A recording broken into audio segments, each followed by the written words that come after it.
ಪರಮಶಕ್ತಿನ 3 ಭಾಗಗಳಲ್ಲಿ ವಿಭಜನೆ ಮಾಡಿದ್ರೆ ಅವು 10 ದಶ ಮಹಾವಿದ್ಯೆಯ 10 ಮಹಾವಿದ್ಯೆಯ ಸ್ವರೂಪ ಆಗ್ತದೆ. ವಿದ್ಯೆ, ಮಹಾವಿದ್ಯೆ, ಸಿದ್ಧವಿದ್ಯೆ, ಕಾಳಿ ತಾರ ಮಹಾವಿದ್ಯೆ, ಷೋಡಶಿ ಅಂದರೆ ತ್ರಿಪುರ ಸುಂದರಿ, ಭುವನೇಶ್ವರಿ, ಭೈರವಿ, ಚಿನ್ನಮಸ್ತ, ಧೂಮಾವತಿ ಇವು ವಿದ್ಯೆ. ಬಗಲಾಮುಖಿ, ಮಾತಂಗಿ ಮತ್ತು ಕಮಲ ಇವು ಸಿದ್ಧವಿದ್ಯೆ. ಇದರೊಳಗೆ ಭೋಗದಾಯಿನಿ ಮತ್ತು ಮೋಕ್ಷದಾಯಿನಿ ವಿದ್ಯೆಗಳಿವೆ. ಕೆಲವೊಂದು 2 ಕೊಡ್ತದೆ. ಒಟ್ಟಾರೆ ಇದು ಊರ್ಜೆಯ 10 ಸ್ವರೂಪ. ಊರ್ಜೆನ ಆಹ್ವಾನ ಮಾಡೋ 10 ದಿಶೆ ಅಂದರೆ ಊರ್ಜೆಯ ತೀವ್ರತೆ, ಪ್ರಕಾಶ, ಕಲೆ ಮತ್ತು ಅಭಿವ್ಯಕ್ತಿ ಮಾಡುವ ಸಾಧನೆ. ಈ 10 ವಿದ್ಯೆಗಳ ಮೂಲ ನಾವೇನಾದರೂ ತಗೊಳ್ಳಿಕ್ಕೆ ಹೋದರೆ ಇದನ್ನು ಶಕ್ತಿ ತತ್ವ ಅಂತಾರೆ. ಭಗವತಿಯ ತತ್ವ ಒಂದೇ, ಸ್ವರೂಪ ಮಾತ್ರ ಬೇರೆ ಬೇರೆ. ಕಾಳಿ ಕುಲದಲ್ಲಿ ಕಾಳಿ ದೇವಿನ ಪ್ರಧಾನವಾಗಿಟ್ಕೊಂಡು ಬಾಕಿ 9 ವಿದ್ಯೆನ ಚಕ್ರದಲ್ಲಿ ಇಡ್ತಾರೆ. ಶ್ರೀಕುಲದಲ್ಲಿ ತ್ರಿಪುರ ಸುಂದರಿ ದೇವಿನ ಮಧ್ಯದಲ್ಲಿ ಇಟ್ಟು ಬಾಕಿ 9 ವಿದ್ಯೆನ ಚಕ್ರದಲ್ಲಿ ಇಡ್ತಾರೆ.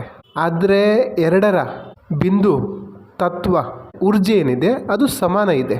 ಒಂದು ಸೃಷ್ಟಿಕ್ರಮ ಆದರೆ ಇನ್ನೊಂದು ಸಂಹಾರ ಕ್ರಮ. ಒಂದು ಸೃಷ್ಟಿಕ್ರಮದ ವಿದ್ಯೆ, ಇನ್ನೊಂದು ಸಂಹಾರ ಕ್ರಮದ ವಿದ್ಯೆ. ಈ 2 ಕುಲ ಧರ್ಮ, ಅರ್ಥ, ಮೋಕ್ಷ, ಕಾಮ ಕೊಡುವಲ್ಲಿ ಸಮರ್ಥ ಇವೆ. ಈ ವಿದ್ಯೆಗಳೆಲ್ಲ ಊರ್ಜೆಯ ಸರ್ಕಲ್ ಥರ, ಯಾವುದಕ್ಕೂ ಅಂತ್ಯನೂ ಇಲ್ಲ, ಆರಂಭನೂ ಇಲ್ಲ. ಈ 10 ಮಹಾವಿದ್ಯೆಗಳು ಒಂದಕ್ಕೊಂದು ಕನೆಕ್ಟ್ ಆಗಿದೆ. ಯಾವುದು ದೊಡ್ಡದು ಅಲ್ಲ, ಯಾವುದು ಸಣ್ಣದು ಅಲ್ಲ. ಈ ಊರ್ಜೆನ ನಾವು ತಡ್ಕೊಳ್ಬೇಕು ಅಂದರೆ ನಾವು ಸಾಮರ್ಥ್ಯವಂತರಾಗಿರಬೇಕು. ಇಲ್ಲಾಂದರೆ ಅದರ ಫೋರ್ಸ್ ಏನಿದೆ ಅದು ನಮ್ಮನ್ನು ವಿಚಿತ್ರವನ್ನಾಗಿ ಮಾಡಬಹುದು. ಯಾಕಂದರೆ ಆ ಊರ್ಜೆ ಬಗ್ಗೆ ನಮಗಿನ್ನೂ ಏನೂ ಗೊತ್ತಿಲ್ಲ, ಅದ್ರ ಬಗ್ಗೆ ನಾವು ತಿಳ್ಕೊಂಡಿಲ್ಲ. ಮಹಾಕಾಳಿಯ ಸ್ವರೂಪ ಜಾಗೃತರಾಗ್ಬೋದು, ಇಲ್ಲ ಅಂದರೆ ಅಸ್ವಸ್ಥರೂ ಆಗ್ಬೋದು. ಆ ಊರ್ಜೆ ಜೊತೆ ಕನೆಕ್ಟ್ ಆಗಲಿಕ್ಕೆ ನಮಗೆ ಗುಂಡಿಗಿರಬೇಕು, ಸಾಮರ್ಥ್ಯ ಬೇಕು. ಆ ಶಕ್ತಿನ ಕಂಟ್ರೋಲ್ ಮಾಡಲಿಕ್ಕೆ ಚೇತನದಿಂದ ಮಾತ್ರ ಸಾಧ್ಯ, ಶಿವನಿಂದ ಮಾತ್ರ ಸಾಧ್ಯ. ಮಳೆಗಾಲದಲ್ಲಿ ಒಂದು ಸಿಡಿಲು ಹೊಡೆದಾಗ ಯಾವ ರೀತಿ ಇಡೀ ಆಕಾಶ ಪ್ರಜ್ವಲಿತ ಆಗ್ತದೋ ಅದೇ ರೀತಿ ಮಹಾಕಾಳಿಯ ಪ್ರಾಕಟ್ಯ ಆದರೆ ಅದು ನಮ್ಮ ಒಳಗಿನ ಅಂತರ ಆಕಾಶನ, ಕುಂಡಲಿನಿ ಊರ್ಜೆನ, ನಮ್ಮ ಶರೀರದ ಎಲ್ಲ ಕೇಂದ್ರನ ಒಂದೇ ಕ್ಷಣದಲ್ಲಿ ತೇಜೋಮಯ ಮಾಡಿಬಿಡ್ತದೆ, ಜ್ಞಾನಮಯಿ ಮಾಡ್ತದೆ. ನಮ್ಮೊಳಗೆ ಅಚಾನಕ್ಕಾಗಿ ಆ ಬೋಧಿ ಅವಸ್ಥೆ ಪ್ರಾಪ್ತಿ ಆಗ್ತದೆ. ಈ ಕಾಳಿ ವಿದ್ಯೆ ಏನಿದೆ ಅದು ಪರಮ ಚೈತನ್ಯದ ಪ್ರಥಮ ವಿದ್ಯೆ, ಅಸ್ತಿತ್ವದ ಪ್ರಥಮ ವಿದ್ಯೆ. ಆ ವಿದ್ಯೆನ ಸಾಧಿಸಬೇಕು ಅಂದರೆ ನಾವ್ಯಾರು, ನಮ್ಮ ಹತ್ರ ಏನು ಸಾಧನೆ ಇದೆ, ನಮ್ಮ ಹತ್ರ ಏನು ವ್ಯವಸ್ಥೆ ಇದೆ ಅದನ್ನು ನಾವು ಮೊದಲು ತಿಳ್ಕೊಬೇಕಾಗ್ತದೆ. ಈ ದಶಮಹಾವಿದ್ಯೆಯ ಊರ್ಜೆ ಏನಿದೆ ಅದು ನಮಗೆ ಮೋಟಿವೇಶನ್ ಮಾಡಲಿಕ್ಕಾಗಲಿ ಆಶ್ವಾಸನೆ ಕೊಡಲಿಕ್ಕಾಗಲಿ ಇಲ್ಲ. ಇವು ಆ ಪರಮ ತತ್ವನ, ಆ ಪರಮ ಸತ್ಯದ ಹುಡುಕಾಟಕ್ಕೆ ಇರುವಂಥದ್ದು. ಆ ಸತ್ಯದ ಒಳಗಡೆ ನಾವು ಮುಳುಗಲಿಕ್ಕೆ ಇರುವಂಥದ್ದು. ನಮಗೇನೋ ಆಸೆ ಆಗ್ತದೆ ಈ ಒಂದು ಮಹಾವಿದ್ಯೆ, ಯಾವುದಾದ್ರೂ ಒಂದು ಮಹಾವಿದ್ಯೆನ ಕಲ್ತ್ಕೊಂಡ್ಬಿಡ್ಬೇಕು, ಸಿದ್ಧಿಸ್ಕೊಂಡು ಬಿಡಬೇಕು, ಸಾಧನೆ ಮಾಡಿಬಿಡಬೇಕು ಅಂತ. ಒಂದು ವೇಳೆ ನಾವು ಈ ಯಾವುದಾದ್ರೂ ವಿದ್ಯೆಯ ಸಾಧನೆಗಿಳಿದ್ರೆ, ಸಿದ್ಧಿಸ್ಕೊಂಡ್ರೆ, ಆ ವಿದ್ಯೆ ಆ ಶಕ್ತಿ ನಮ್ಮೊಳಗೆ ಪ್ರವೇಶ ಮಾಡಿದ್ರೆ, ನಮ್ಮ ಬ್ರಹ್ಮರಂಧ್ರ ತನಕ ತಲುಪಿದ್ರೂ ಸಹ ಆವಾಗ ನಮ್ಮ ಹಕ್ಕು, ನಮ್ಮ ಕಂಟ್ರೋಲ್ ನಮ್ಮ ಶರೀರದ ಮೇಲಿಂದ ಹೋಗ್ಬಿಡ್ತದೆ. ಆ ಡ್ರೈವರ್ ಶೀಟಲ್ಲಿ ಆ ವಿದ್ಯೆ ಇರ್ತದೆ. ಆ ವಿದ್ಯೆ ನಮ್ಮನ್ನು ನಡೆಸ್ತದೆ. ನಮ್ಮ ನಾನು, ನಮ್ಮ ಅಹಂಕಾರ ಎಲ್ಲ ನಶಿಸಿ ಹೋಗ್ತದೆ. ನಾವು ಪರಮ ಮುಕ್ತಿಯ ಕಡೆಗೆ ಹೋಗ್ತೀವಿ. ನಾವು ಆ ಪರಮ ಮುಕ್ತಿಯ ಅವಸ್ಥೆಯಲ್ಲಿ ವಿಲೀನ ಆಗ್ತೀವಿ. ಯಾಕಂದರೆ ಆ ಪರಮ ತತ್ವ ಪರಮಾತ್ಮ ನಮ್ಮೊಳಗೆ ಇಳಿದ್ರೆ ಸಂಚಾಲನೆನೂ ಆ ಪರಮಾತ್ಮನೇ ಮಾಡ್ತಾನೆ, ಆ ಪರಮತತ್ವನೇ ಮಾಡ್ತದೆ.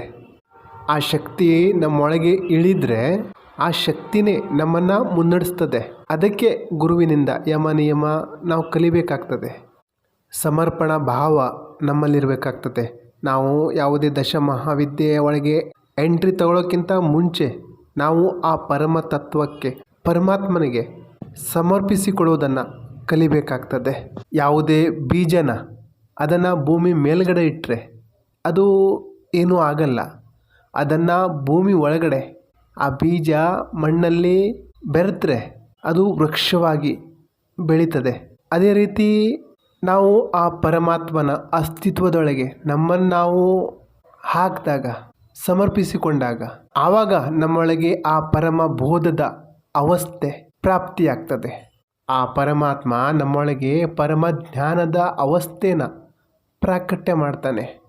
ಜೀವದಿಂದ ಶಿವ ಆಗೋದು, ನರದಿಂದ ನಾರಾಯಣ ಆಗೋದು ಈ ಅವಸ್ಥೆಯಲ್ಲೇ.